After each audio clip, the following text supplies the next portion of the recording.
चलो last day अपना topic चल रहा है कुलम्स लॉ और डिस्कशन इलेक्ट्रिक फील्ड का अपन कर रहे हैं ना। चलो गेट बंद कर दो जल्दी सब, आ जाओ गेट लगा दो। अब जो बाहर है वो बाहर रहेगा। अब हाँ लगा दो।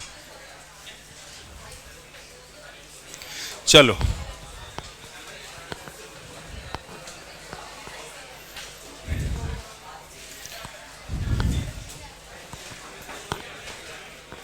मार्कर कहाँ है? इलेक्ट्रिक फील्ड टॉपिक चल रहा है। अरे बैठ जाओ जल्दी से बेटा, खड़ा हो जाओ जल्दी से।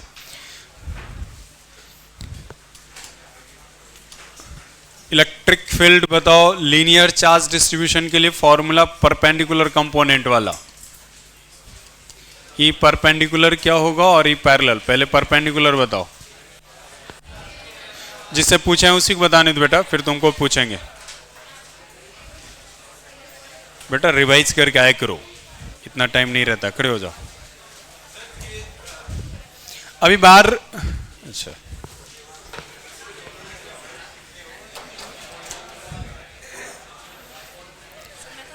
आज बार एंट्री दे रहा हूं, कल से टाइम पे आना है। हाँ हाँ हाँ K lambda by R sine alpha sine beta. ठीक है बैठ जाओ।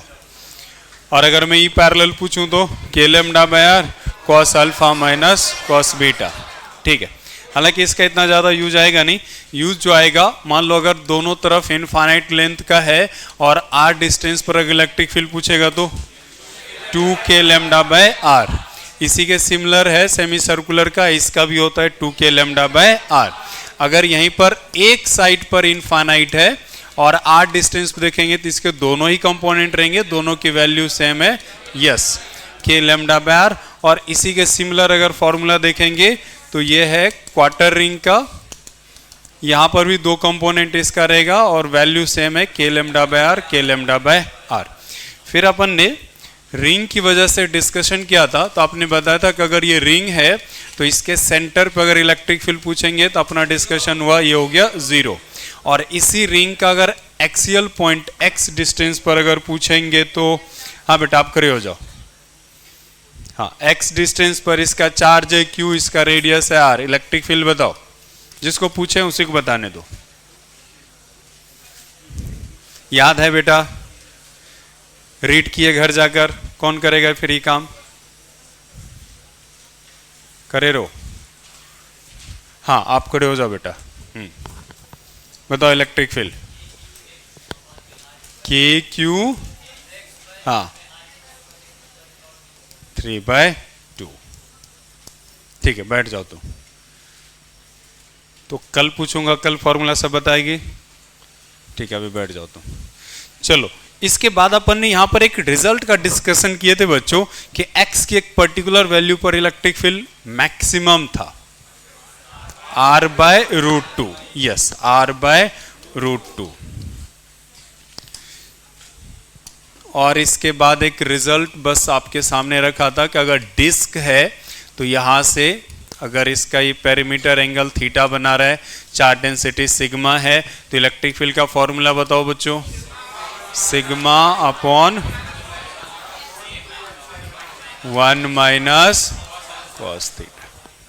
थीटा जो भी है ठीक है। यहीं तक कराया था और कुछ कराया था? यही वाला था। ठीक है चलो हेडिंग डालो तो बच्चों। Electric field due to uniform, electric field due to uniform hollow hemisphere. Uniform hollow hemisphere. तो पहले कम से कम ये बात समझ में, हॉलो हेमिस्फेयर का मतलब हाफ और हेमिस्फेयर मतलब खाली वाला, है ना। जैसे कुछ एग्जाम्पल रखो तो कौन सा, जैसे कटोरी वगैरह हो गया तो ऑलमोस्ट कह देंगे ये क्या है, हॉलो स्फीयर है ना। तो हॉलो स्फीयर है और इसके सरफेस पे चार्ज कुछ इस तरह से फैला हुआ है। क्या क्या इंफॉर्मेशन दिया रहेगा, ऑब्वियस इसका रेडियस आपको दिया रहेगा, रेडियस आर। अच्छा, अगर ये हॉलो स्फीयर है तो चार्ज फैला हुआ है, तो कौन सा डेंसिटी यहां पर लॉजिकल लग रहा है, क्या होना चाहिए,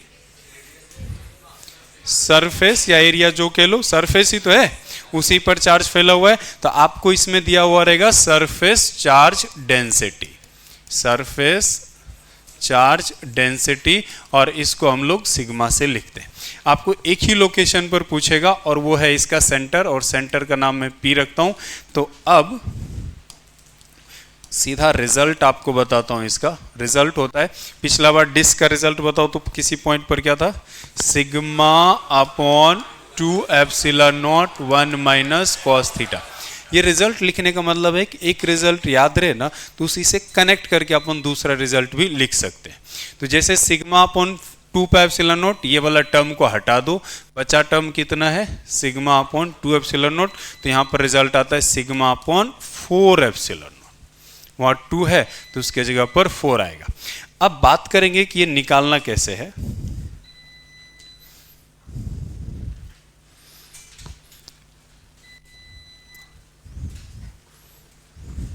अच्छा, एक बात बताओ, जैसे ऑरेंज है, संतरा है, उसका जो छिलका अगर मैं ऊपर की बात करूंगा तो वो तो हो जाएगा हॉलो स्फीयर। ये बात क्लियर है, ठीक है। सिर्फ ऊपर वाले छिलके की मैं बात कर रहा हूं बेटा, और इसका आधा पार्ट अगर लेंगे तो वो हो जाएगा हॉलो हेमिस्फीयर, है ना। और इसके सेंटर पे यहाँ पर अपने को इलेक्ट्रिक फील्ड निकालना है, ठीक है, ये तो अपना टास्क है निकालने का। और अभी तक जो इन्फॉर्मेशन है उनमें से एक इन्फॉर्मेशन आज भी अपन ने डिस्कस किया कि अगर रिंग रहता, अगर रिंग है और इस पे चार्ज अगर Q है, तो एक्सिस पर x डिस्टेंस पर इलेक्ट्रिक फील्ड होता है KQX x स्क्वायर, बिल्कुल सही, ठीक है। तो ये दोनों स्टेटमेंट बोलने का मतलब ये है बच्चों कि ये जो हॉलो हेमिस्फीयर आपको दिख रहा है ना, अगर आप इसको 1 बाय 1 यहाँ से अगर कट करना चाहो, वो जो छिलकी की बात कर रहा हूँ, अगर उसको कट करना चाहेंगे तो आपको क्या ऑब्जर्व हो रहा है, रिंग बनेगा, और उस रिंग का रेडियस अलग अलग होगा। जो सेंटर के पास में होगा उसका रेडियस बड़ा होगा, और जो यहाँ पर टॉप पॉइंट पर होगा उसका रेडियस सबसे कम होगा। अरे यहाँ पर रेडियस क्या होगा, सबसे कम होगा। अपन डेरिवेशन नहीं कर रहे हैं, बस स्टेप समझ रहे हैं कि कैसे इसको निकाला होगा, है ना। स्टेप उसकी जरूरत है नहीं, खाली रिजल्ट रहेगा तो अपना काम बन जाएगा। अब मैं ये कहना चाह रहा हूँ, क्या ये बात सबको समझ में आए कि ये छिलके अगर कट करेंगे तो वो रिंग बनेगा। तो इसमें करना क्या है, लाइन चेंज करके खाली लिख लो step of derivation, step of derivation. तो ये अपना हेमिस्फीयर है, यहां पर जाएंगे थीटा पे जाकर एक छोटा सा एलिमेंट, ऑब्वियस है क्या लेंगे, डी थीटा। तुम लोग मुझे जल्दी से ये वाला वैल्यू बताओ, तो लास्ट डे भी डिस्कस कर रहे थे, आर डी थीटा, इसको बोलते हैं डी एल, बोला था कई बार यूज करेंगे। अब एक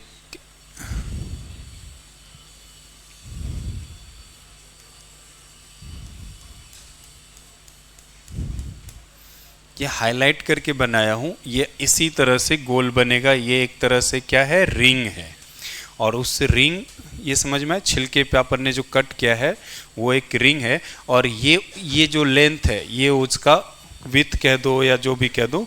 तो उस रिंग का विड्थ कितना है बच्चों, dl, और उसकी वैल्यू है r d थीटा। अच्छा, ये जो रिंग बना है उसका सेंटर नाम रख लेता हूँ, इस पॉइंट का नाम P रख लेता हूँ और इस पॉइंट का नाम S रख लेता हूँ। अगर मैं हॉलो स्फीयर या ये जो स्फीयर जिसका पार्ट है ये, उसका सेंटर तो P है, लेकिन मैं पूछ रहा हूँ कि ये जो रिंग जो मैंने अभी हाईलाइट किया हुआ है इसका सेंटर कौन सा है, P है या S है? ऐसा है यार, लॉजिक से समझ में आ रहा है, ये वाला हो जाएगा। तो अच्छा एक बात बताओ, अगर ये रेडियस r है, ये r किसका रेडियस है बच्चों, स्फीयर का, तो तुम मुझे बताओ इस रिंग का रेडियस क्या होगा, आर कॉस थीटा, इसमें कौन सी बड़ी बात है।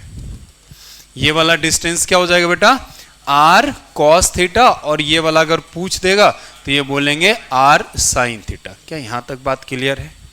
अब ये जो छिलके की मैं बात कर रहा हूं ना, ये वाला रिंग, इसको थोड़ा इधर से मैं ऐसे करके दिखाता हूं ताकि अच्छे से बात समझ में आए। अगर बात को कनेक्ट कर पा रहे हो तो तुम किसी एक स्टूडेंट से पूछूंगा, ये जो अभी हाईलाइट कर रहा हूं ब्लू कलर में, हाँ आप खड़े हो जाओ बेटा, चलो आप यहाँ, आप ही ये जो हाईलाइट कर रहे हैं बच्चों, इसका लेंथ इस डायग्राम में कहीं न कहीं दिया हुआ है, तो बताओ वो कौन सी वैल्यू है, dl है ये, करेक्ट, बैठ जाओ, बिल्कुल ये है dl, और इसको मैं लिख दूंगा r d थीटा। ठीक है, एक और चीज खाली जानना है, एक और चीज तुम बता ही दोगे, इसका रेडियस पूछूंगा तो रेडियस क्या हो जाएगा, r cos थीटा। अरे इसका जो रेडियस है ये वाला, तो ये हो जाएगा r cos थीटा। यहां तक बात क्लियर है। ठीक है, वैसे मैंने इसको बहुत चौड़ा सा दिखाया है, इतना है नहीं, ये है एकदम सा पतला, एकदम इसी की जस्ट ऐसा है, क्लियर है। डी थीटा का मतलब है बहुत छोटी सी वैल्यू, तो इसकी जो विथ है ना वो बहुत ही पतला सा है, समझाने के लिए मैंने थोड़ा मोटा बना रखा है। अब इस धागे को, ये जो सर्कुलर टाइप का दिख रहा है, इसको अगर ब्रेक कर देंगे और स्ट्रेट खींच देंगे तो कुछ ऐसा बनेगा कि नहीं बनेगा। तो मुझे यहाँ से यहाँ तक का टोटल लेंथ बताओ कितना हो जाएगा, 2 पाई आर, बिल्कुल सही। तो 2 पाई और आर के जगह पर क्या हो जाएगा, इसका रेडियस जो है आर कॉस थीटा, और इसकी जो थिकनेस है वो यहां पर आ जाएगी, और ये हो जाएगा आर डी थीटा। तो मैं एक्चुअली निकालना चाहता हूं कि इसका एरिया कितना है, काफी कम होगा बट कुछ तो होगा, वो एरिया निकालने में मेरा इंटरेस्ट है। तो एरिया हो जाएगा लेंथ इंटू विड्थ। तो एरिया बताओ क्या लिख लेंगे बच्चों इसका, 2 pi r cos theta r d theta, clear. अगर मैं इस पे चार्ज निकालना चाहूं, ऑब्वियस है चार्ज काफी कम होगा, तो चार्ज बताओ कैसे निकालेंगे। अगर चार्ज डेंसिटी पता रहता है, एरिया पता रहता है, तो सरफेस वाले में सब तीनों के बारे में एक बार वापस बात कर लेते हैं। अगर लीनियर के बारे में दिया रहेगा तो लेमडा dx करते हैं, सरफेस के बारे में दिया रहेगा तो सिग्मा dA करते हैं, और वॉल्यूम के पूछेगा तो रो dV करेंगे। ठीक है, तो अपन इस पे चार्ज निकालना चाहेंगे dq, तो सिग्मा dA करेंगे, तो यही तो है dA। तो सिग्मा dA क्या हो जाएगा बच्चों, 2 पाई r cos थीटा, और r भी है तो इसको एक ही साथ लिख लेता हूं, 2 पाई r square cos theta D theta. एक बार इसको लिख लो तो जल्दी से, फिर कुछ और बात करेंगे।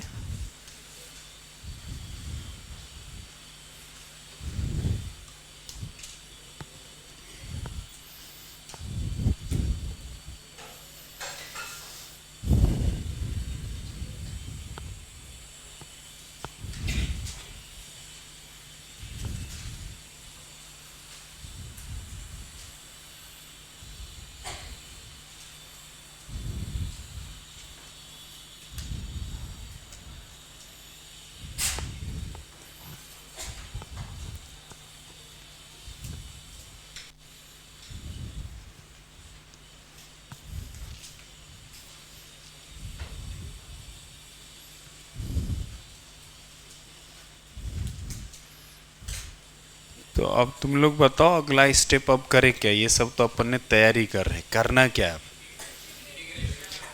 इंटीग्रेशंस। पहले मुझे ये बताओ, ये रिंग है, अपना टारगेट क्या है, पूरे स्फेयर की वजह से, हेमिस्फेयर की वजह से पी पॉइंट पर निकाल रहे हैं इलेक्ट्रिक फील्ड।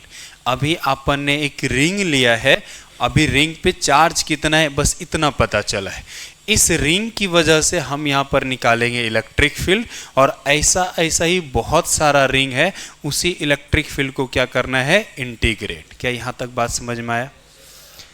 तो पहले इधर फॉर्मूला बताओ, अभी कुछ देर पहले लिखा है, क्या लिखा है formula, K Q X X square plus R square 3/2। तो अगर पूरी बात समझ में आया है तो k के जगह पर k लिखेंगे, तुम लोग बताओ q के जगह पर क्या लिखना है, dq। ये जो आया है sigma 2 pi square cos theta d theta. बात समझ में आया तो x के बारे में बताओ क्या लिखना चाहिए, डायग्राम में सब है, इस डायग्राम में r साइन थीटा। अरे ये रिंग है, ये एस इसका सेंटर है और निकालना चाह रहे हैं किस पे, पी पॉइंट पर, तो सेंटर से जो डिस्टेंस है वही तो एक्स होता है, तो एक्स की जगह पर क्या लिखेंगे, आर साइन थीटा। बस फिर क्या करना है, इसको पुट कर देते हैं। फिर अभी फिलहाल लिखेंगे इस रिंग की वजह से जो इलेक्ट्रिक फील्ड आएगा वो काफ़ी कम होगा, तो डी ई के क्यू की जगह बताओ sigma 2 pi R square cos theta D theta. ये तो अपन ने क्यू तक पहुंचे हैं। फिर एक्स की जगह पर क्या लिखे बताओ, आर साइन थीटा और डिवाइडेड बाय एक्स है अपना आर साइन थीटा का whole square plus R square और इसका पावर है 3/2 और इसी को हम लोगों को क्या कर लेना है, इंटीग्रेट। क्या कह रहे हो ये, तो अब बताओ क्यों यूज किए। अरे पूरा स्टोरी इसी बात के लिए है ना, ये स्फेयर को अगर ब्रेक करोगे, ये जो छिलका था उसको ब्रेक करेंगे तो क्या बनेगा ये बताओ, रिंग बनेगा। तो अपने को निकालना है पूरे स्फेयर की वजह से यहां पर इलेक्ट्रिक फील्ड निकालना है, तो वो जो रिंग है उस अलग अलग रिंग की वजह से यहां पर इलेक्ट्रिक फील्ड है, इन सारे रिंग की वजह से निकाल लेंगे तो एक तरह से किसकी वजह से आ जाएगा, पूरे स्फेयर की वजह से आ जाएगा। तो अरे इस रिंग की वजह से, मान लो ये रिंग है, इस रिंग की वजह से यहां पर निकालोगे तो कौन सा पॉइंट है ये, उसका एक्सिस वाला है कि नहीं, तो एक्सेल वाला लगाओगे। अब क्लियर है, कहां पर, हाँ हाँ राइट राइट, बिल्कुल सही एकदम। यहां पर आर कॉस थीटा और ये आर यहां पर क्या है बच्चों, रेडियस है, तो इसका रेडियस, इस रिंग का रेडियस कितना है बच्चों, आर कॉस थीटा, बिल्कुल सही एकदम सही। ये हो जाएगा R cos theta whole square और इसका पावर करेंगे 3/2। ठीक है, इंटीग्रेशन कर लेंगे। अब मुझे बताओ लिमिट कहां से कहां तक रखेंगे, 0 से π/2, क्योंकि अभी अपन ने, ये समझो ये रिंग है, तो मान लो 30 डिग्री पर लेंगे तो एक रिंग बनेगा 30 डिग्री, फिर 40 डिग्री मान लो 40 डिग्री बना है तो एक रिंग यहाँ पर बना, 60 डिग्री पर रिंग यहाँ बना, तो ये 90 डिग्री तक जाएंगे, जितना भी रिंग है वो सब बन जाएगा। तो लिमिट कहाँ से कहाँ तक लगाना चाहिए, 0 से 90। बात समझ रहे हो, तो इसको रखेंगे 0 से π/2 और इसको जब सॉल्व करेंगे, सॉल्व नहीं कर रहा हूं, सॉल्व करने के बाद रिजल्ट आएगा σ/4 एप्सिलॉन।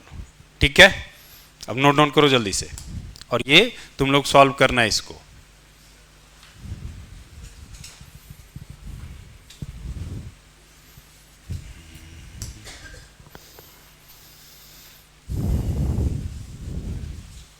चलो लिखो, नहीं सॉल्व करते अभी।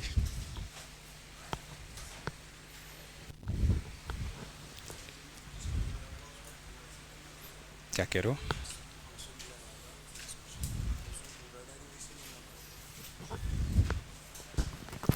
जहां पर मैं डेरिवेशन स्किप वगैरह कर देता हूं, उसमें डेरिवेशन की रिक्वायरमेंट अपने को कहीं पूछेगा नहीं, अपने को क्या रहेगा, उस पे बेस्ड क्वेश्चन रहेगा, तो अपने को उसका रिजल्ट याद करके उस पे बेस्ड क्वेश्चन सॉल्व करने आना चाहिए।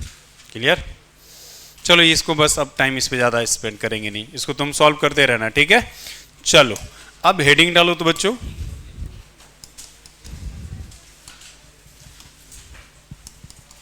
हेडिंग डालो numerical problem on electric field, numerical problem on electric field. अरे पैर सीधा करके बैठ, numerical problem on electric field. तो पहले इलेक्ट्रिक फील्ड के बारे में थोड़ा सा बात कर लेते हैं बच्चों।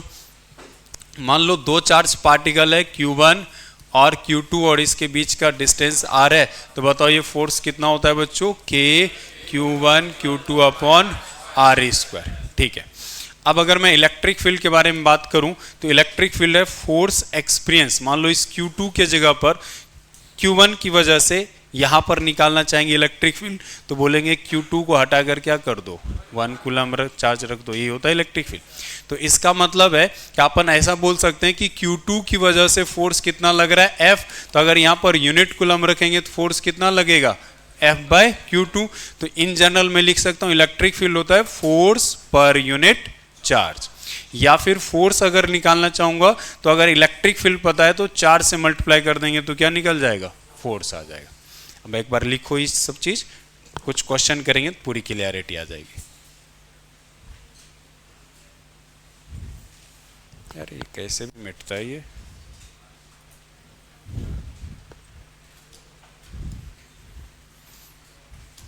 चलो एक क्वेश्चन लिखो तो।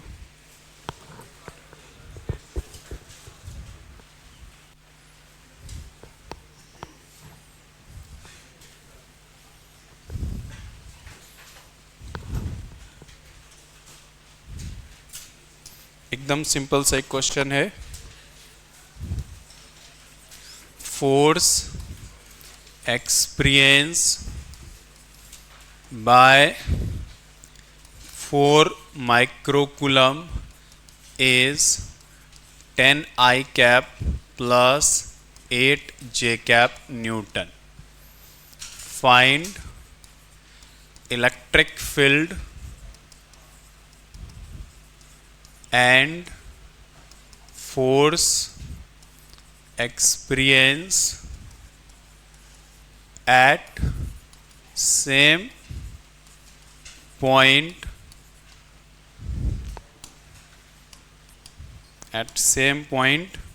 when charge is -5 microcoulomb.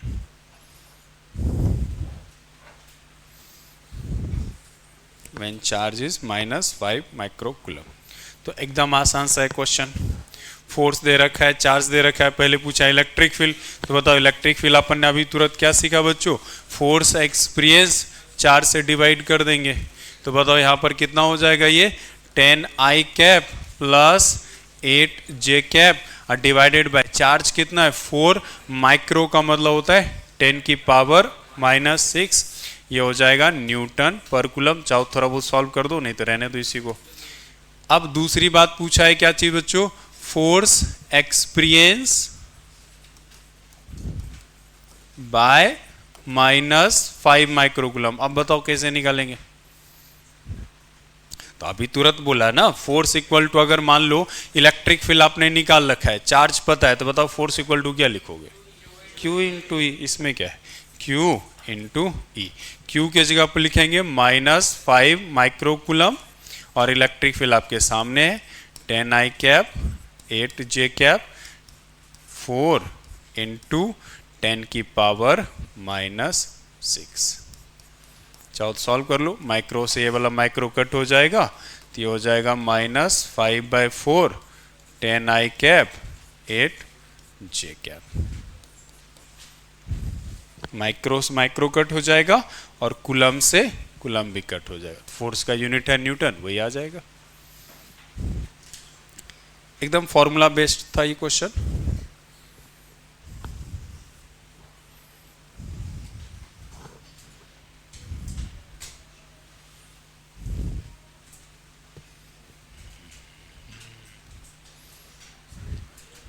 अगला चले,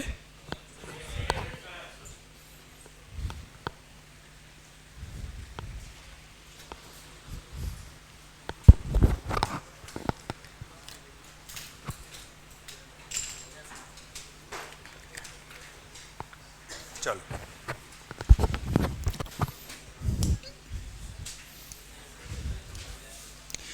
ये है,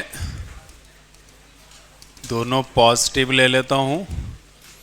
लेमडा है 2 लेमडा है, ये पॉइंट ए, ये पॉइंट बी, ये सी।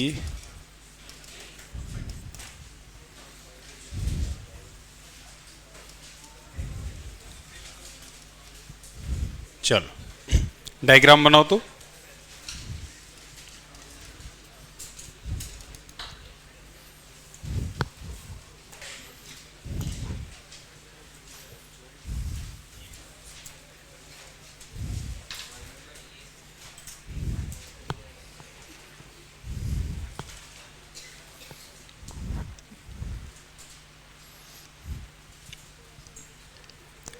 ये दोनों चीज समझ में आए बच्चों? क्या है? इनफाइनाइट लाइन चार्ज है, एक की डेंसिटी लेमडा, दूसरे की 2 लेमडा, और एक पॉइंट है सी, वहां पर एक चार्ज रखा हुआ है क्यू, क्यू नॉट, क्यू लिख दो इसको, क्यू ही खाली लिखो,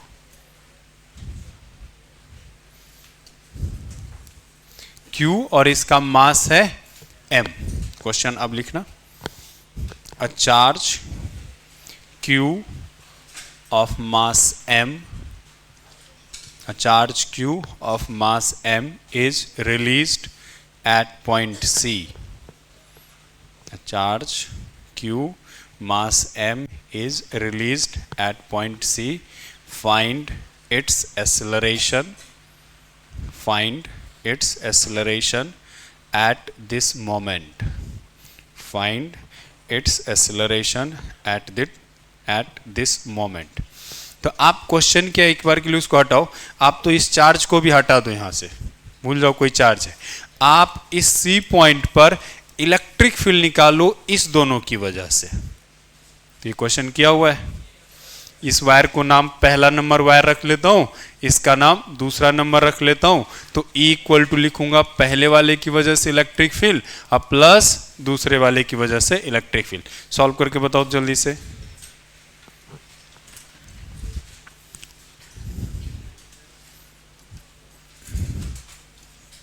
के लेमडा बाय ए, इधर आगे क्या वैल्यू आएगा ये बताओ तुम लोग।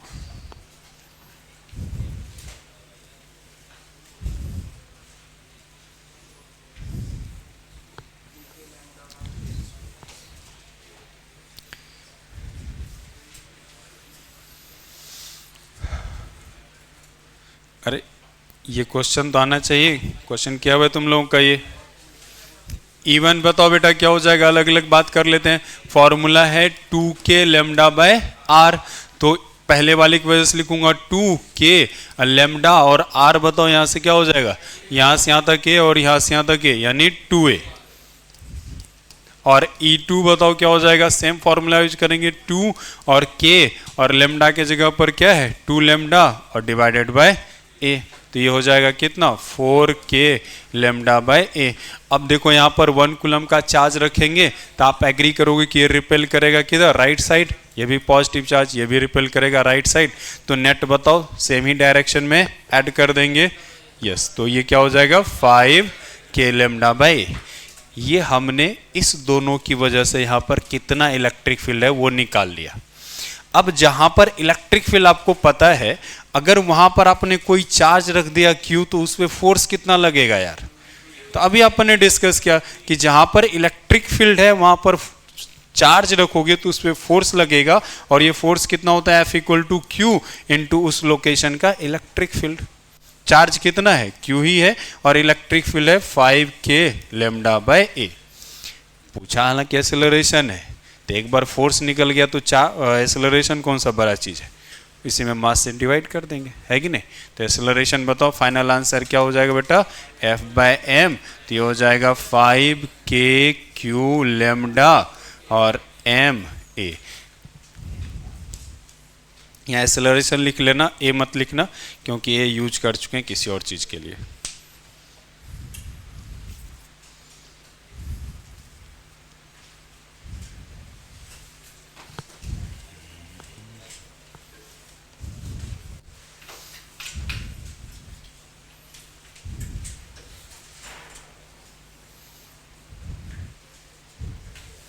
चले आगे एक तरफ बच्चों,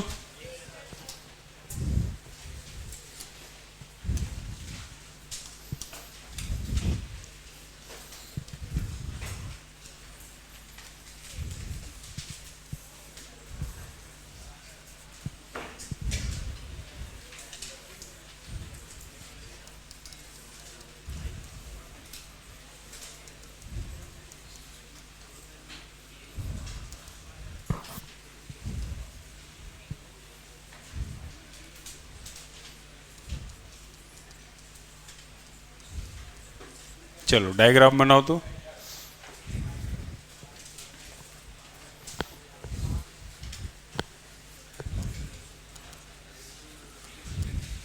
चलो डायग्राम बनाओ तो।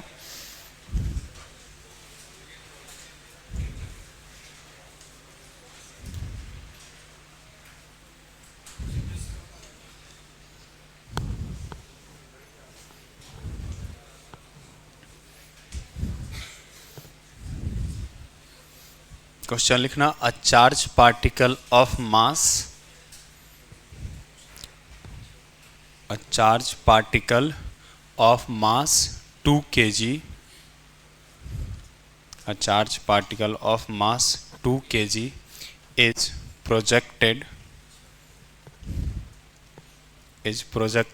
with a speed 20 meter per second, with a speed 20 meter per second horizontally, 20 meter per second horizontally from height 80 meter, from height 80 meter as given in diagram, as given in diagram. Find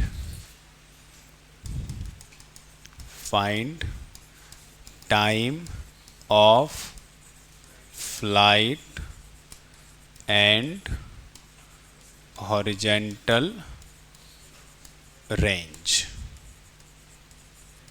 Find time of flight and horizontal range.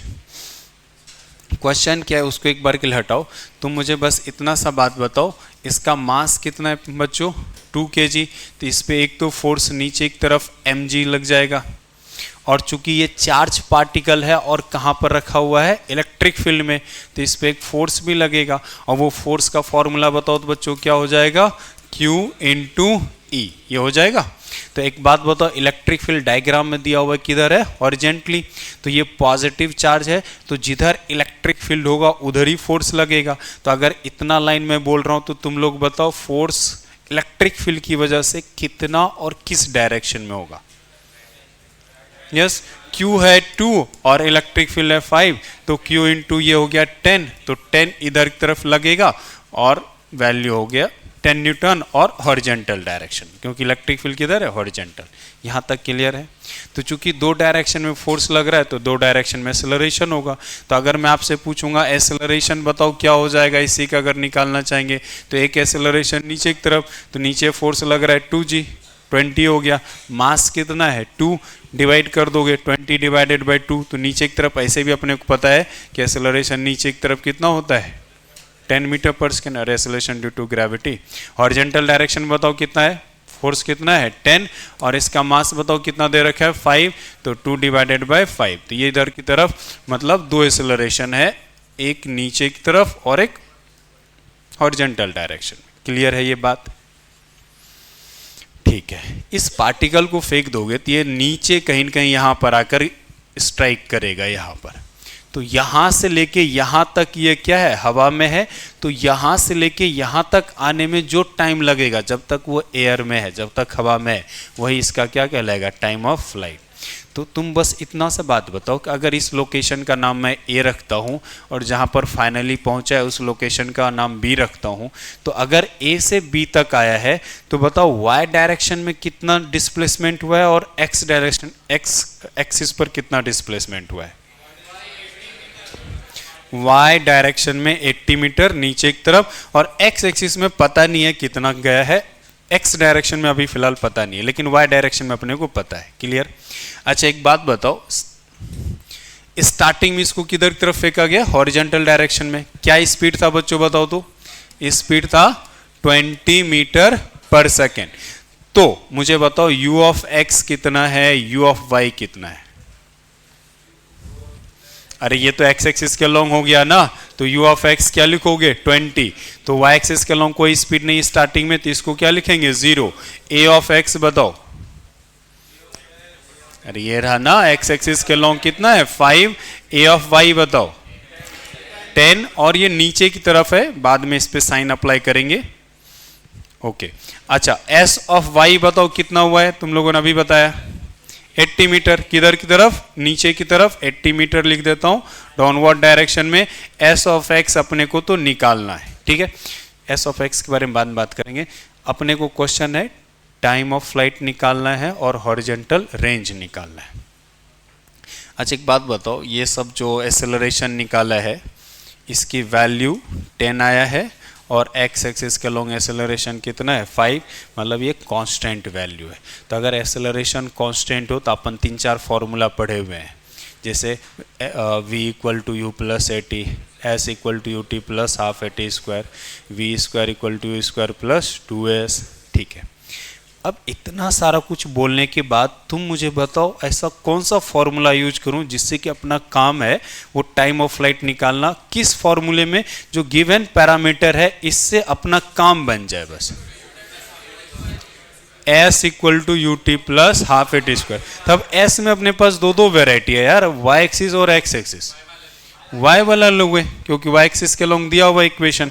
तो अब अपन final equation लिखेंगे कि s of y equal to u of y t plus half a y t square.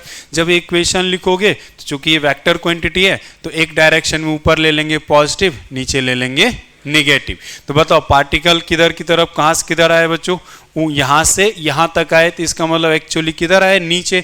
तो अपन sign convention apply करेंगे, तो ऊपर sign convention ले लेता हूं पॉजिटिव और नीचे लिख लूंगा निगेटिव। तो साइन के साथ बताओ तो एस ऑफ वाई क्या पुट कर दूं यहां पर, -80। अभी जो फिलहाल साइन मैंने चुना है ऊपर पॉजिटिव नीचे निगेटिव, चाहे तो अपन उल्टा भी कर सकते, बट फिलहाल अभी यही लेंगे। तो बताओ इस कन्वेंशन से एस ऑफ वाई को क्या लिखूं, -80। यू ऑफ वाई देख के बताओ 0 plus half a of y बताओ साइन के साथ, चूंकि नीचे है और नीचे में जो भी क्वांटिटी होगा माइनस, तो -10 इंटू टी स्क्वायर। तो यहाँ से अगर सॉल्व करेंगे तो ये 2 से 5 बार में -80 -5 टी स्क्वायर, ये कट गया, 5 से 16 आ जाएगा। तो टी स्क्वायर इक्वल टू 16, तो टी इक्वल टू क्या आ जाएगा 4 सेकेंड। तो एक तो आंसर आ गया। अब दूसरा पूछा हॉरिजेंटल रेंज। हॉरिजेंटल रेंज का मतलब क्या है बच्चों, बाद में नोट डाउन करना।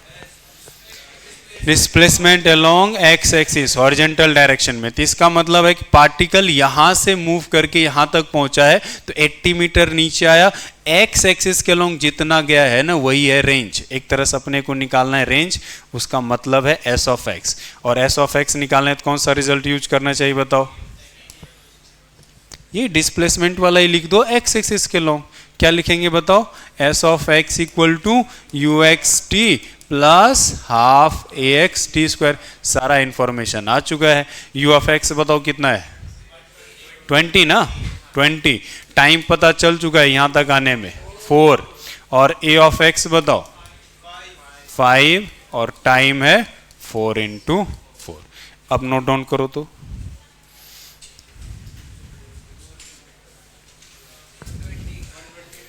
120। ठीक है, ठीक, नोट डाउन करो पहले। हालांकि ये क्वेश्चन अपन सॉल्व कर रहे हैं इलेक्ट्रोस्टैट में, लेकिन अगर कंसेप्ट से देखें तो हार्डली 5% रोल है किसका, इलेक्ट्रोस्टैट का। बाकी सारा कुछ न्यूटन्स लॉ ऑफ मोशन और प्रोजेक्टाइल मोशन। तो यही वाला प्रोसेस ऑलमोस्ट चलेगा, मतलब आपको Newton's law of motion, work, power, energy, ये सब आना ही चाहिए एकदम। और हाँ, आज की क्लास मैंने रखा है बच्चों कितने बजे से, हाँ 2:15 से लेके जितना देर चलेगा।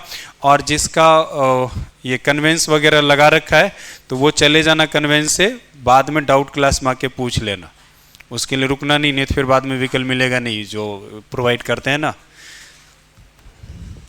अरे जो खुद की कन्वेंस आया वो तो कोई दिक्कत नहीं है, जिसने कन्वेंस लगा रखा है वो रुकेगा नहीं आपके लिए, तो फिर दोबारा कन्वेंस आपको दिया नहीं जाएगा फिजिक्स वाला, वो जो भी तुम लोगों ने लगाया है। मेरी बात समझ रहे हो क्या कहना चाह रहा हूँ, जिसको वो कैब बुक कर रखा है ना वो चले जाना, बाद में फिर डाउट क्लास वगैरह लगता है आके आराम से पूछ लेना उसमें, ठीक है। नहीं तो अगर रुकोगे तो फिर आपकी जिम्मेदारी होगी उस जाने की। चलो नोट डाउन करो जल्दी से। तो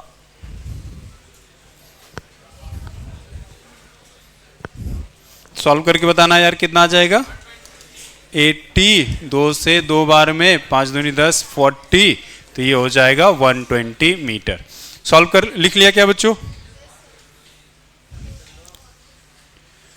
सॉल्व कर लिया, ठीक है।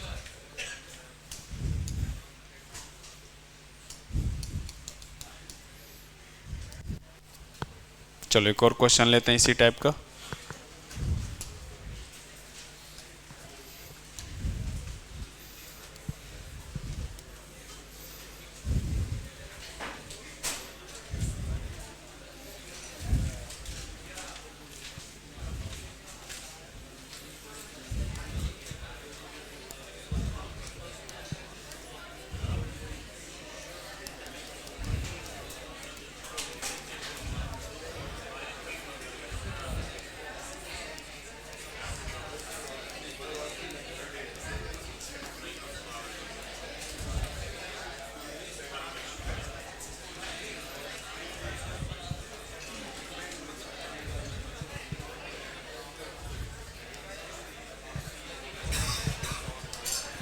चलो डायग्राम बनाओ तो बच्चों।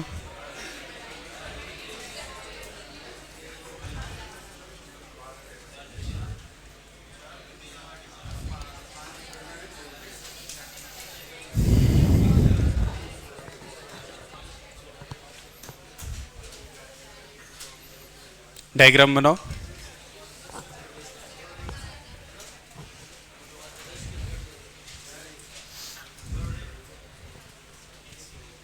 क्या चीज?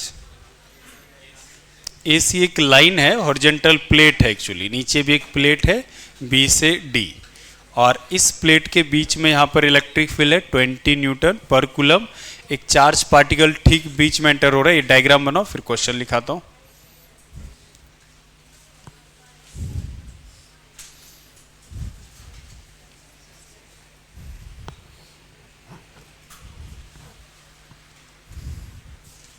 क्वेश्चन लिखना।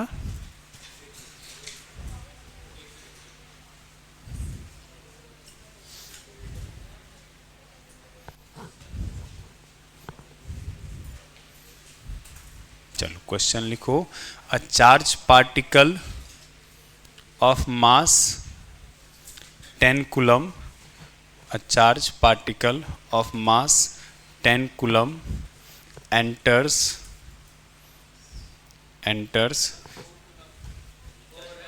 मास है, चार्ज है 4 कूलम, मास है 10 kg।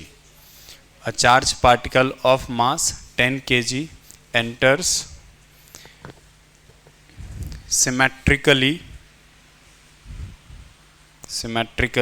between two plates, enters symmetrically between two plates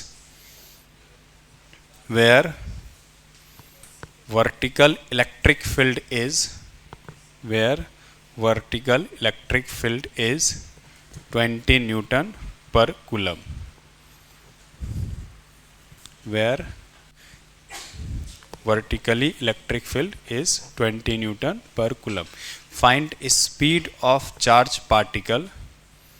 Find speed of charge particle such that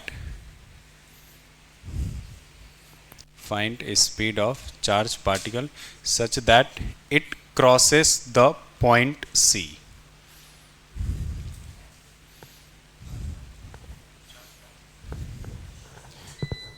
Find speed of charge particle such that it will crosses the point C.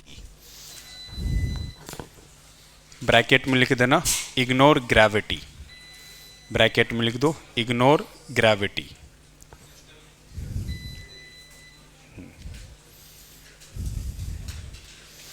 अब एक बात बताओ, ए और B के बीच में enter हो रहा है, तो बताओ ए से बी का टोटल डिस्टेंस है 100, तो बीचों बीच का मतलब हो जाएगा कि ये यहाँ से ए से देखेंगे तो 50 मीटर की डिस्टेंस पर एंटर हो रहा है। जैसे ही यहाँ पर एंटर होगा, यहाँ पर चार्ज पार्टिकल आएगा, यहाँ पर इलेक्ट्रिक फील्ड है, चार्ज पार्टिकल जैसे ही इलेक्ट्रिक फील्ड में आएगा उस पर फोर्स लगेगा, और उस फोर्स का फॉर्मूला बताओ तो क्या हो जाना है बच्चों? Q इंटू ई। तो Q कितना है बच्चों? 4, और इलेक्ट्रिक फील्ड है कितना? 20, तो इस पे फोर्स लगेगा 80 न्यूटन। ये तो हो गया वैल्यू। डायरेक्शन बताओ किधर लगेगा? ऊपर की तरफ, जिधर इलेक्ट्रिक फील्ड है, तो इस पे ऊपर की तरफ फोर्स लग जाएगा, और ये फोर्स की वैल्यू है 80 न्यूटन। क्या यहाँ तक बात समझ में आए? यहीं तक इलेक्ट्रोस्टैट है। अब इसके बाद सारा काम हो जाएगा मैकेनिक्स का। अब यहाँ पर इसके पास इधर की तरफ मान लेते हैं कुछ न कुछ स्पीड है, और वो कितना है? x metre per second. x metre per second से एंटर हुआ है। चूंकि इस पे फोर्स किधर लग रहे ऊपर, तो ये धीरे धीरे ऊपर की तरफ बेंड करना स्टार्ट होगा, तो ये कुछ इस तरह से बेंड करना स्टार्ट होगा, और अल्टीमेटली ये किधर से निकलेगा? पॉइंट C से होके जाएगा। क्या यहाँ तक बात समझ में आए? तो इसने जर्नी जो स्टार्ट किया था वो इस पॉइंट से किया था। इस पॉइंट का नाम मैं F रख लेता हूँ, या H रख लेता हूँ। इस पॉइंट का नाम H है। H से ये कहाँ तक पहुँचा है बच्चों? C तक। तुम लोग बताओ y डायरेक्शन में कितना डिस्प्लेसमेंट हुआ है और x डायरेक्शन में कितना डिस्प्लेसमेंट हुआ है? y में 50 और x एक्सिस में a से c का जो भी डिस्टेंस है दैट इज 40। तो ये सब चीज़ मैं यहाँ पर मेंशन करते चलता हूँ। s ऑफ x है बेटा 40 और s ऑफ y कितना है? 50। अब तुम लोग ए ऑफ एक्स बता दो, ए ऑफ वाई बता दो।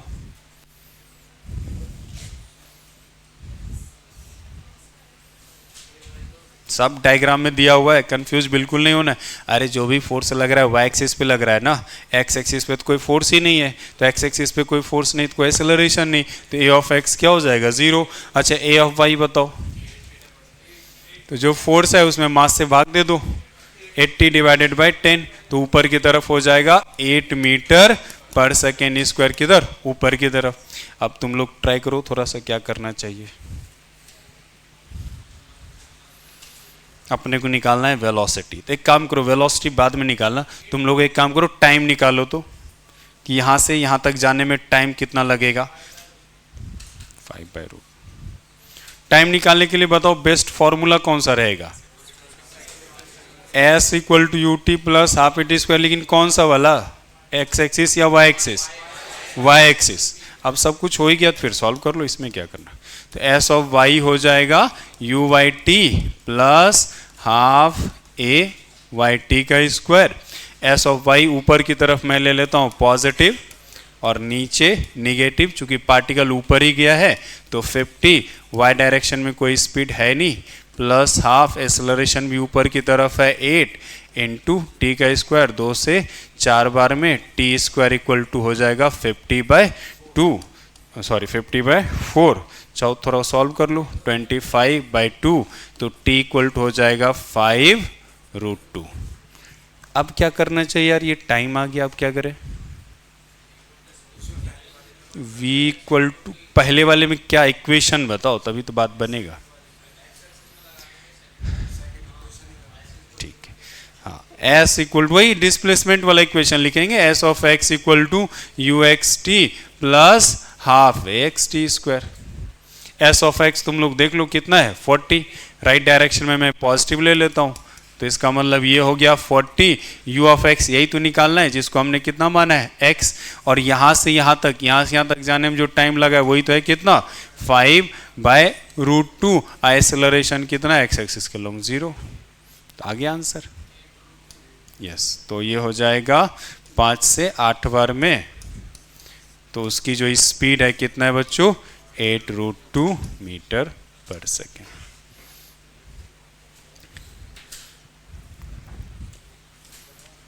कुल मिलाकर पिछले 2 क्वेश्चन से इतना बताना चाह रहा हूँ, कोई भी चार्ज पार्टिकल अगर दिया रहे, इलेक्ट्रिक फील्ड में रहे, तो उस पर फोर्स लगेगा और उस फोर्स का फॉर्मूला क्या हो जाएगा, Q इंटू ई।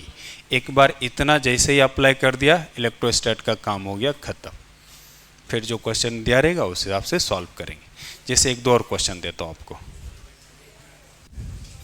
आगे चले क्या बच्चों।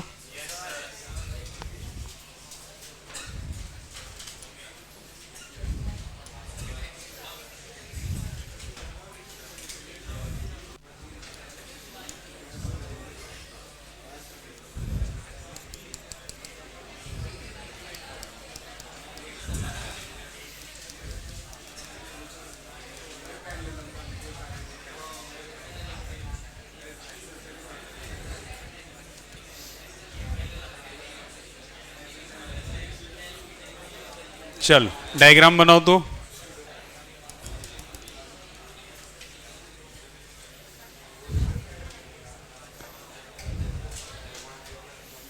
डायग्राम बनाओ, एकदम सिंपल सा क्वेश्चन है।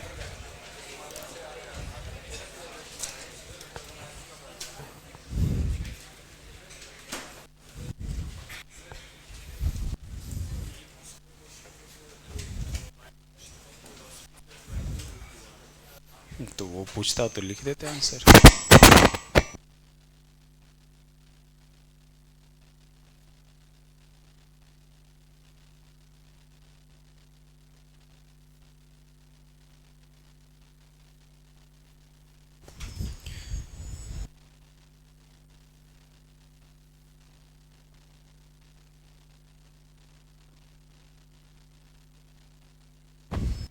चलो क्वेश्चन लिखना बच्चों। A charged particle of mass 4 kg, a charged particle of mass 4 kg, a charged particle of mass 4 kg is placed in uniform electric field. A charged particle of mass 4 kg is placed in uniform electric field. Placed in uniform electric field 20 Newton पर coulomb है बेटा, ये 20 Newton per coulomb as given in diagram. A charged particle of mass 4 kg is placed in uniform electric field 20 newton per coulomb as given in diagram with the help of string.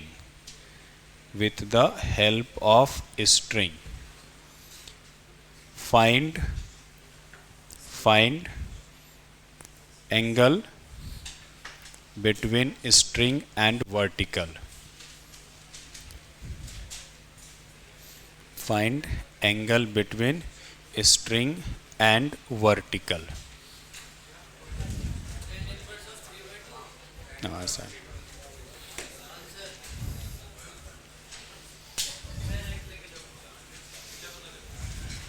आया।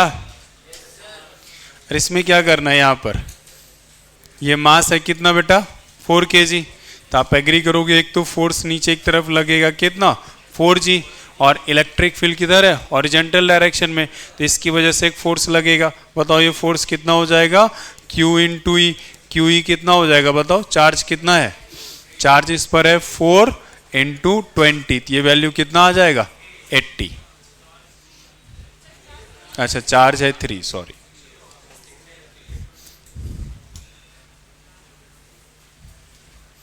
Charge है 3 coulomb, तो 3 into 20, तो ये कितना हो जाएगा 60।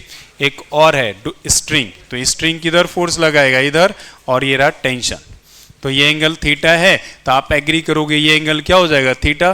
T का एक कंपोनेंट इधर की तरफ हो जाना है टी कॉस थीटा, और इधर की तरफ टी साइन थीटा। इक्विलिब्रियम में तो बोलेंगे जितना फोर्स ऊपर उतना ही नीचे। इक्वेशन बताओ क्या लिखोगे, t cos theta equal to 40 और टी साइन थीटा बताओ कितना 60, इसी को डिवाइड कर दो तो टेन थीटा इक्वल टू क्या हो जाना है 6/4, तो ये हो जाएगा 3/2।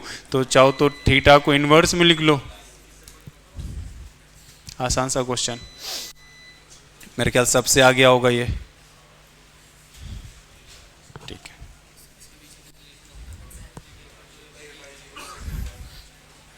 अरे ऐसे कुछ याद नहीं रखने रे,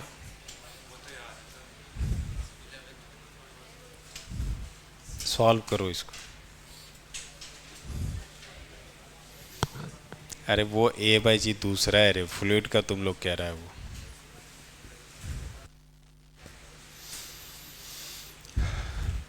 अच्छा सर्कुलर मोशन का कुछ चीज याद है क्या बच्चों,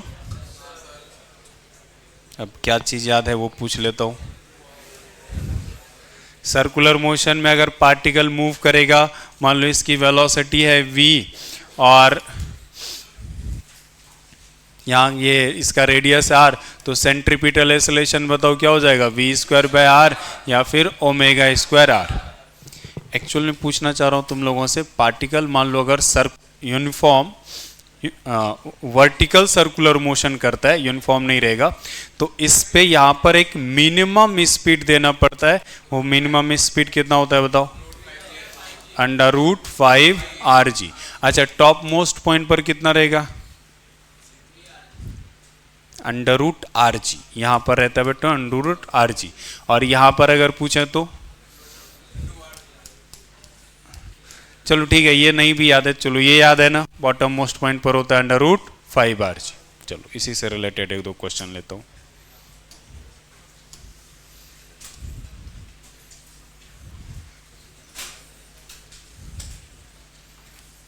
Q है इस पे 2 कूलम, इसका मास है 4 kg,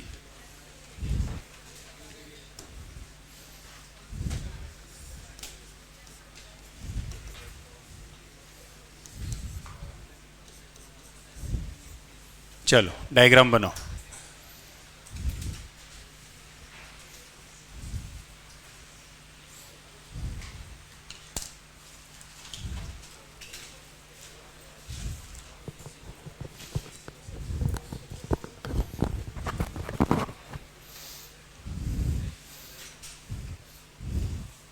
क्वेश्चन लिखना, a charge particle of mass 4 kg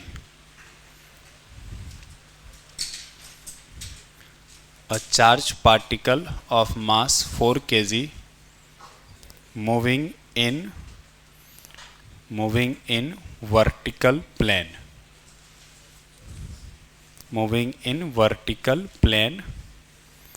with the help of string moving in vertical plane with the help of string.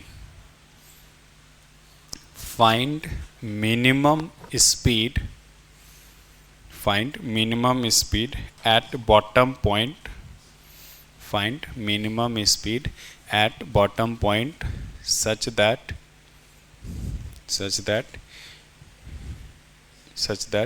it will complete the vertical circular motion. तो तुम लोगों ने आंसर किया है, अगर मान लो, अच्छा हाँ, इसका रेडियस की एक जरूरत होगा, डायग्राम ले लेना, रेडियस 5 मीटर रेडियस की जरूरत होगा, रेडियस लिख दो 5 मीटर। तो अगर मान लो यहाँ पर चार्ज वगैरह नहीं दिया रहता, तब बताओ तुम्हारा आंसर क्या हो जाता? तब तो आंसर सीधा ही था, अंडर रूट क्या करेंगे 5rg, 5 पता ही है, रेडियस दे रखा है 5, g की वैल्यू 10। अब यहाँ पर बस डिफरेंस किस बात का आ जाएगा बच्चों, इस पर चार्ज है 2 कूलम और इस पे एक इलेक्ट्रिक फील्ड का फोर्स लगेगा, इलेक्ट्रिक फील्ड में है ये, तो बताओ कम से कम इतना बताओ फोर्स लगेगा कितना और किस डायरेक्शन में, कम से कम इतना ही बताओ। तो ये हो जाएगा Q इंटू ई, Q कितना है 2 और ये हो गया 10, 20 न्यूटन। किधर लगेगा? नीचे की तरफ। तो देखो जब यहाँ पर इलेक्ट्रिक फील्ड वगैरह नहीं रहता तब तो ये सर्कुलर मोशन तो कर ही रहा है, तब अपन लिखते हैं अंडर रूट 5rg। इसके अलावा जब कोई कांस्टेंट फोर्स लगता है तब ये फॉर्मूला चेंज कर देते हैं और वो फॉर्मूला हो जाता है बच्चों अंडर रूट 5rg इफेक्टिव।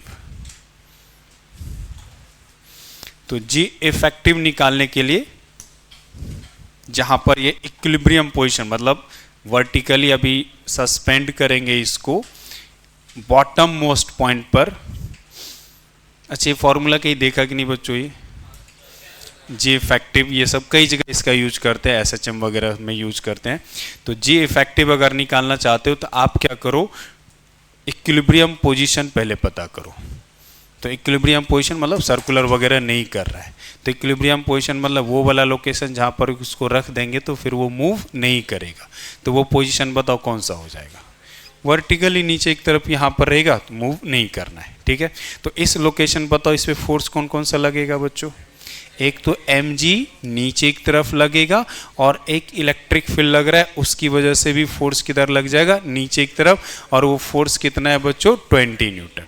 तो अगर आप g इफेक्टिव निकालना चाहते हैं तो एक काम करो, इक्विलिब्रियम पोजीशन पर इसमें टेंशन कितना है स्ट्रिंग में वो निकाल लो। तो बताओ टेंशन है कितना बच्चों?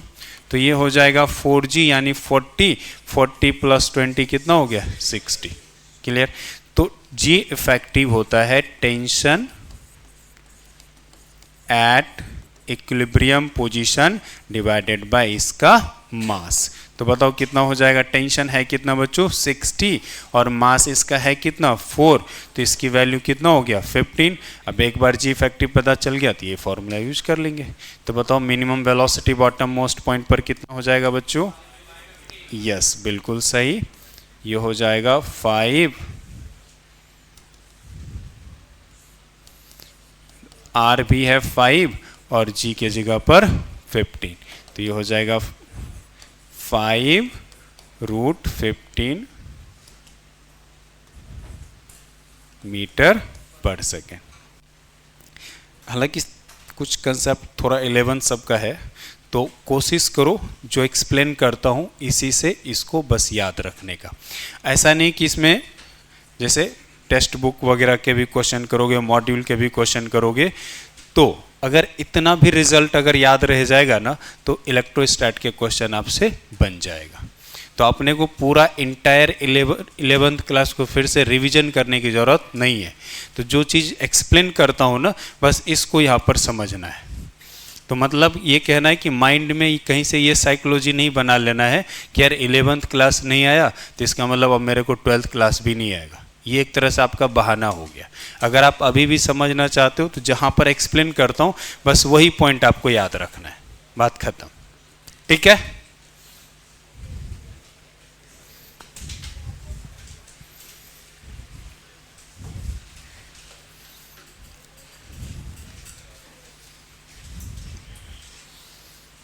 अगला क्वेश्चन ले बच्चों। चलो एक क्वेश्चन सिंपल टाइप का दे रहा हूं यार, तुम लोग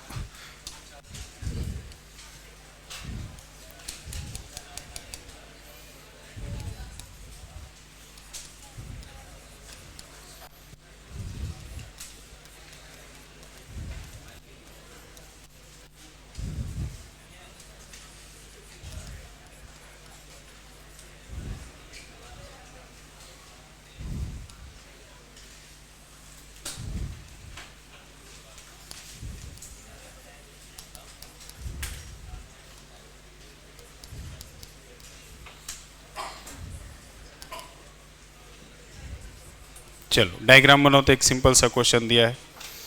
अरे बैठ जाओ, क्लास के बाद में जाना। अब परेशान आत्मा। चलो डायग्राम बनाओ।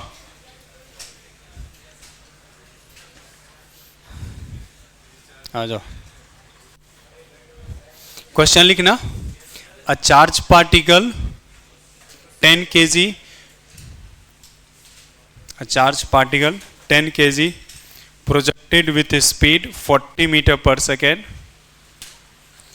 projected a charge particle 10 kg projected with a speed 40 meter per second vertically upward direction, projected with a speed। अरे कितनी बार रिपीट करें बेटा, लिखने की हैबिट डालो। चलो क्वेश्चन रिपीट कर रहा हूँ। Charge particle mass 10 kg is projected with a speed 40 metre per second vertically upward direction as given in diagram, as given in diagram. find maximum height, find maximum height attained by the particle। अब यहाँ पर electric field दे रखा है बच्चों, ऊपर की तरफ है और इसकी वैल्यू है 10 न्यूटन पर कूलम। चार्ज है 2 kg, मास है 10 kg। तो तुम लोग बस एक बात खाली बता दो जो इस चैप्टर का है। अपन जानते हैं कि इसका मास है 10 kg, तो फोर्स बताओ किधर लगेगा। फोर्स mg वाला तो नीचे, मास है 10 kg तो mg लगेगा नीचे की तरफ, और इलेक्ट्रिक फील्ड वाला फोर्स बताओ ऊपर की तरफ। और इसकी वैल्यू है Q इंटू ई। Q कितना यार, 2 इंटू 10, तो ये हो गया 20। तो नेट फोर्स बताओ किधर हो जाएगा। अरे ऊपर कहाँ से, 10g हो गया 100, 100 नीचे और 20 ऊपर, तो नेट फोर्स नीचे की तरफ हो गया कितना, 80 न्यूटन। तो बताओ एक्सेलरेशन कितना हो जाएगा। वाह,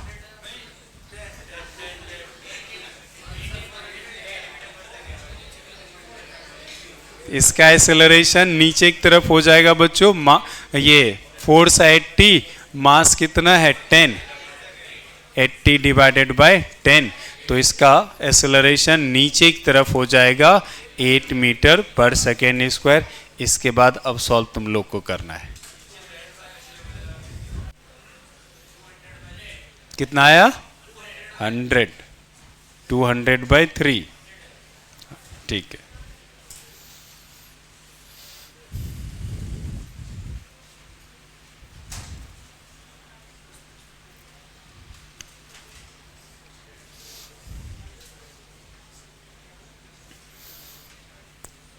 अरे यार मैक्सिमम हाइट का मतलब बताओ क्या हो जाएगा बच्चों।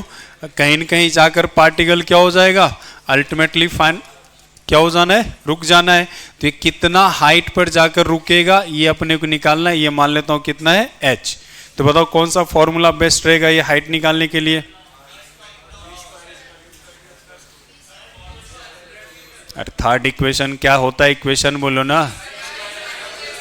v square. यस, अब ये समझ में आ गया तो हो गया अपना काम।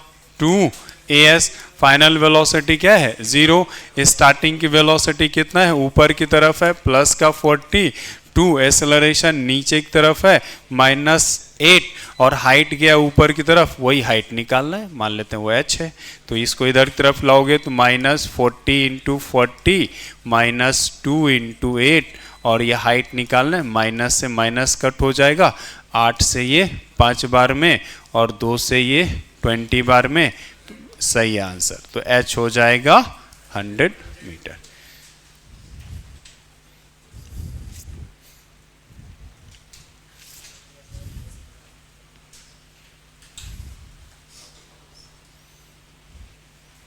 चलो वैसे SHM सब के कुछ क्वेश्चन है।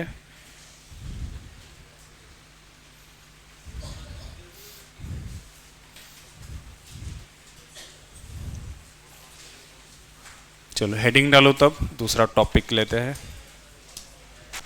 Electrostatic potential energy. हेडिंग डालो बच्चों, electrostatic potential energy. Electrostatic potential energy.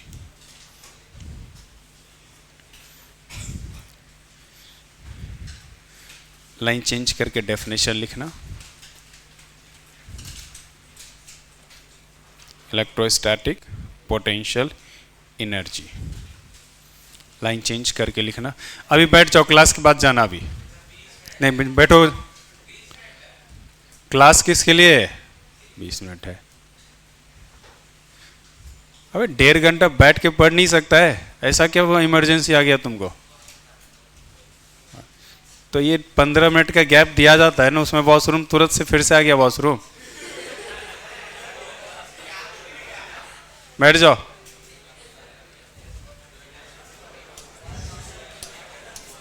चलो लाइन चेंज करके लिखना। वर्क पावर एनर्जी में पोटेंशियल एनर्जी पढ़ाया था बच्चों, अगर कुछ याद है तो बताओ। कंजर्वेटिव फोर्स ये सब कुछ पढ़ाया था। क्या था statement, work done by conservative force is equal to minus negative of change in potential energy. ये वाला स्टेटमेंट लिख लो। तो work done by conservative force, work done by conservative force is equal to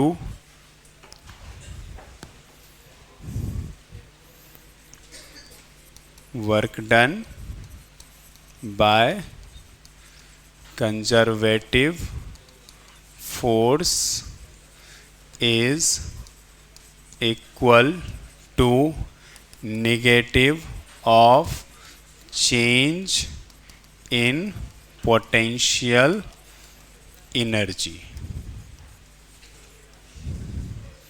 तो आपको बताया था कंजर्वेटिव फोर्स का एक दो एग्जाम्पल बताया था बच्चों पिछले चैप्टर में। तो बोला था gravitational force, spring force, electrostatic force. तो लाइन चेंज करके बस एक पॉइंट यहाँ पर लिख लेना नोट करके। Electrostatic force is a conservative force. Electrostatic force is a conservative force. तो अगर यहां पर लिखना चाहूं बच्चों, work done by electrostatic force, work done by electrostatic force is equal to, तो बताओ क्या लिखना पड़ेगा, माइनस चेंज को लिखेंगे डेल्टा से और सिर्फ पोटेंशियल एनर्जी लिख रहा हूं। तो अब इस पोटेंशियल एनर्जी का मतलब है इलेक्ट्रोस्टैटिक पोटेंशियल एनर्जी। जो यहाँ पर फोर्स आएगा ना, जैसे अगर मैं यहाँ पर लिखता वर्क डन बाय स्प्रिंग, तो यहाँ पर हो जाता minus change in spring potential energy, है ना। तभी पोटेंशियल एनर्जी जब भी बोलूंगा तो इसका मतलब इलेक्ट्रोस्टैटिक है वो।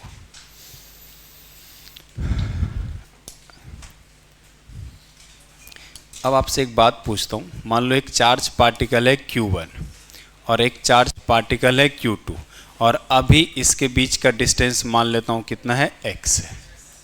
तो बताओ इस दोनों के बीच अभी कोई फोर्स लग रहा है? ऑब्वियस है, अगर फोर्स पूछेंगे तो F इक्वल टू हो जाएगा K Q1 Q2 अपॉन जो डिस्टेंस है उसका स्क्वायर जो कि x है। क्लियर? मान लो ये वाला, ये Q1 जो है ये यहाँ पर फिक्स्ड है और इस Q2 को मूव करा रहे हैं, Q2 को मूव करा रहे हैं। तो अब एक बात बताओ, Q2 मूव करेगा, ये x चेंज होगा, मतलब Q2 यहाँ से मूव कर रहा है। तो अगर मैं वर्क डन बाय, अच्छा ये टॉपिक एक बार हटाओ, वर्क डन का फॉर्मूला दो फॉर्मेट में आप लोगों को बता रखा है, एक तो कांस्टेंट फोर्स के लिए और एक वेरिएबल के लिए। तो कांस्टेंट के लिए बताओ क्या हो जाएगा, work done bye constant force के लिए हो जाएगा F डॉट S, जबकि वर्क डन वेरिएबल फोर्स के लिए बताओ F dx F y dy F z dz, और उसी का क्या करना है, इंटीग्रेशन। ठीक है, अब ये सारी बातचीत जो हो रही है बच्चों, ये मान लो अगर इस Q2 को मूव करे राइट डायरेक्शन या लेफ्ट डायरेक्शन में, और अपना टारगेट है ये जो फोर्स है इलेक्ट्रोस्टैटिक फोर्स, इसी का निकालना है अपने को वर्क डन। तो अरे ये बीच वाला लड़का खड़ा करो, तो हाँ खड़े हो जाओ।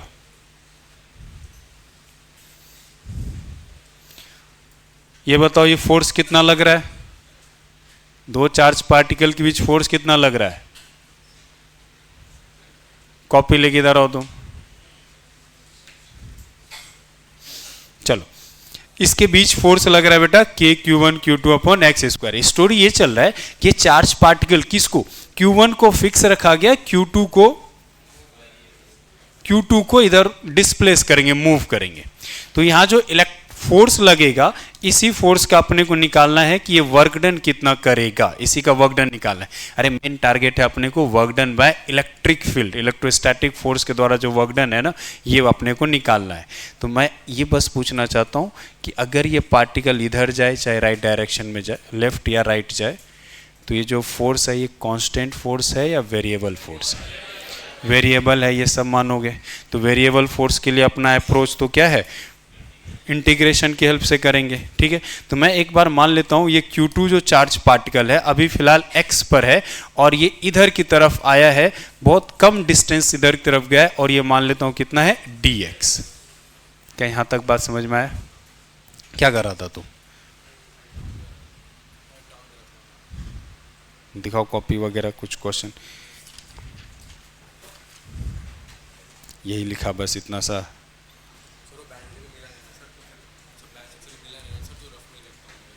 हाँ तो रफ पे करते, पूरा कहाँ लिखा?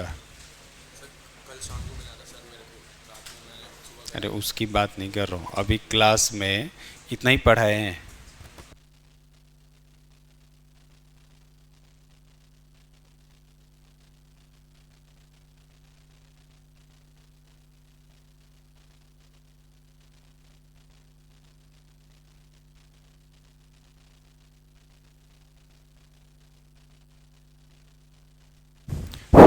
चलो अपना डिस्कशन हुआ बच्चों, अपने को मेन टारगेट है एक्चुअली पढ़ना तो है पोटेंशियल एनर्जी। एक बात के लिए एग्री करो, पोटेंशियल एनर्जी तब निकाल लेंगे जब अपने को क्या पता चल जाए, वर्क डन। और वर्क डन निकालने के लिए अपने को ये समझ में आ रहा है कि इस चार्ज पार्टिकल को अगर मूव करेंगे तो ये वेरिएबल फोर्स है, और वेरिएबल फोर्स के लिए अपने को करना पड़ेगा इंटीग्रेशन। तो अभी इसके बीच का डिस्टेंस है x, और पार्टिकल को मूव कराया गया है कितना डिस्टेंस, इधर की तरफ dx। ठीक है, अब आपके सामने लिखता हूं वर्क डन का फॉर्मूला जो होता है F डॉट dx। क्लियर? तो इसको अगर मैं लिखूंगा वर्क डन, F का मैग्नीट्यूड dx का मैग्नीट्यूड cos थीटा, और ये होता है F dot S, displacement, magnitude और cos थीटा। ठीक है, अब मुझे बताओ इस समय जब इसके और इसके बीच का डिस्टेंस कितना है, x, तो बताओ कितना फोर्स लग रहा है बच्चों, K Q1 Q2 upon x square. तो फोर्स की जगह बताओ क्या लिखना चाहिए अपने को, K Q1 Q2 upon x square. dx की जगह पर dx लिखेंगे। अभी तुम बस थीटा पे ध्यान दे के बताओ थीटा कितना होगा। अभी जो फिलहाल एक्टिविटी हुआ है उसमें मैंने चार्ज पार्टिकल को किधर तरफ ले गए हैं, लेफ्ट साइड। Q1 और Q2 जब मेंशन नहीं रहे इसका मतलब पॉजिटिव चार्ज है, तो इसका मतलब ये भी पॉजिटिव ये पॉजिटिव, तो ये जो फोर्स है इसका डायरेक्शन किधर है, Q2 पे। ये Q1 इधर तरफ है, Q2 इधर तरफ है, रिपेल कर रहा होगा, तो इसका मतलब इसी आप अभी जो ये फोर्स लग रहा है Q2 पर वो किधर है, राइट डायरेक्शन में।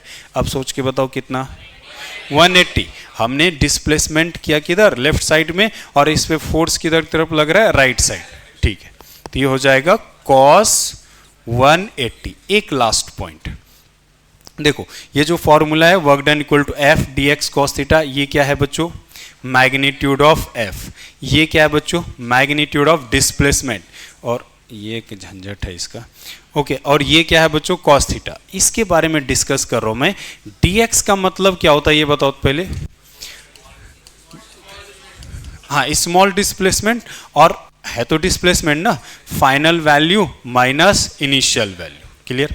अभी जब ये पार्टिकल, ये Q1 यहाँ पर है, Q2 यहाँ पर है, और अभी स्टार्टिंग में मान लेते हैं स्टार्टिंग मोमेंट पर यहाँ पर है, तो ये हो जाएगा x इनिशियल।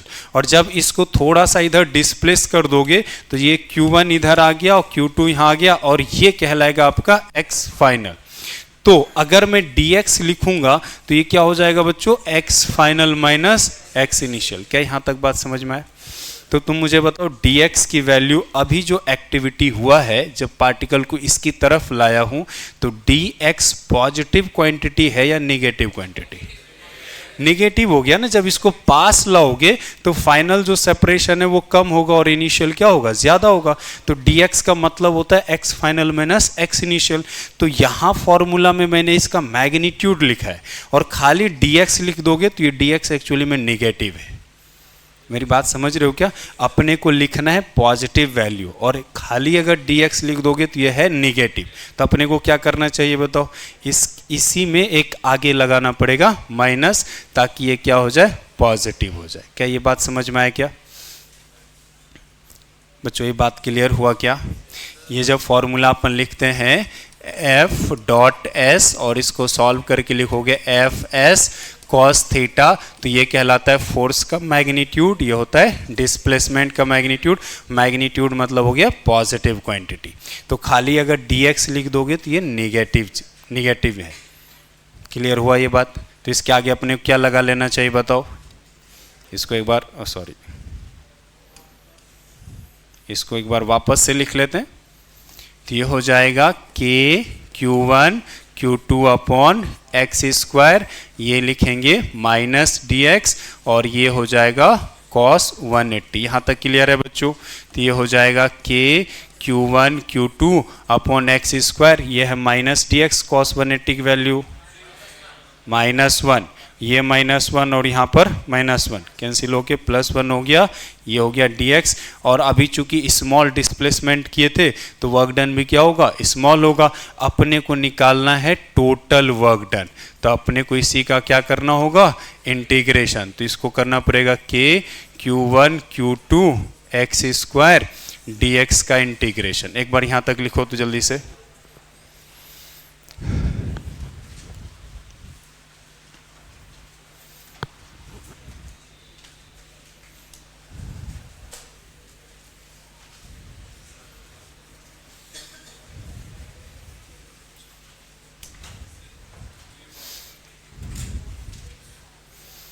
हाँ, इसमें कांस्टेंट क्या क्या है बच्चों, k और Q1 Q2 है कांस्टेंट। एक बार लिख लो तो फिर बात करेंगे।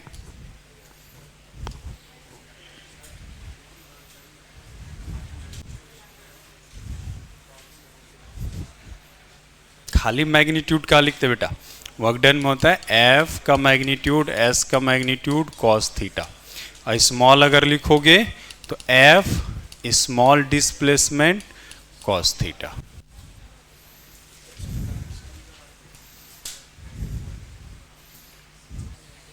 यहाँ तो पॉजिटिव ही रहेगा, ये दोनों पॉजिटिव है, इसकी वजह से पॉजिटिव नेगेटिव आ सकता है।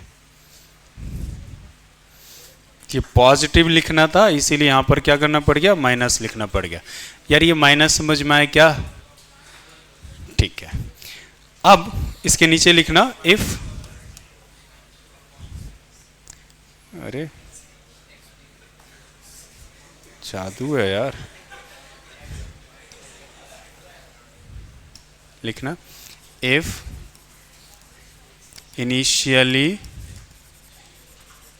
मान लो इनिशियली जो Q2 था, initially Q2 is at infinity and final separation between Q1 and Q2 is R।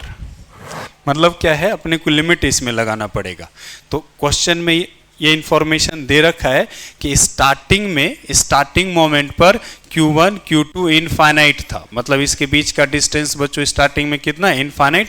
और इस Q2 को पास, टच भी नहीं किया इस बार तो, Q2 यहां पर था और यहां से मूव करा के फाइनली कहां पर लाया है, R डिस्टेंस पर। तो तुम मुझे बताओ x का लिमिट क्या रखना चाहिए। स्टार्टिंग में वो इनफाइनाइट पर है तो स्टार्टिंग लिखेंगे इन्फिनिटी और फाइनली उसके बीच का डिस्टेंस है r। तो अब इसका जो वर्क डन अपने को निकालना है जो कि है k Q1 Q2 upon x square dx और इनफाइनाइट से कहाँ तक, r तक। एकदम आसान सा इंटीग्रेशन है, सॉल्व करके तुम लोग बताओ। k Q1 Q2 है कांस्टेंट, x की पावर -2 dx का इंटीग्रेशन इनफाइनाइट से r। करो जल्दी solve. k Q1 Q2 x की पावर -1 -2 + 1 करोगे और -2 + 1 और इनफाइनाइट से r। एक काम करो, इस माइनस को बाहर ले आओ, -2 + 1 माइनस है तो बाहर आ जाएगा, तो -k Q1 Q2 और ये x की पावर -1 लिखेंगे तो 1/x, कहाँ से कहाँ तक बच्चों, इनफाइनाइट से r। तो अल्टीमेटली ये हो जाएगा -k Q1 Q2। बताते चलो फिर क्या लिखूँ अब, नहीं पहले 1/r -1/इनफाइनाइट, तो 1/इनफाइनाइट 0 हो गया, तो जो वर्क डन होगा ये हो जाएगा -Q1 Q2/r। ये कौन सा वर्क डन है बच्चों, इलेक्ट्रोस्टैटिक फील्ड के द्वारा वर्क डन, जब पार्टिकल को इनफाइनाइट से कहां तक लाया गया है, r डिस्टेंस पर। क्लियर, एक बार यहां तक लिखो फिर अगले दिन करेंगे।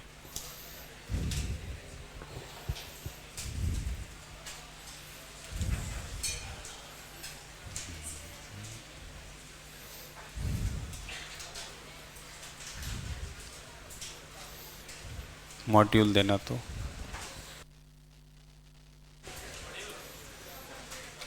अरे तुम लोग को होमवर्क दिया था यार 1 से लेके 20 तक।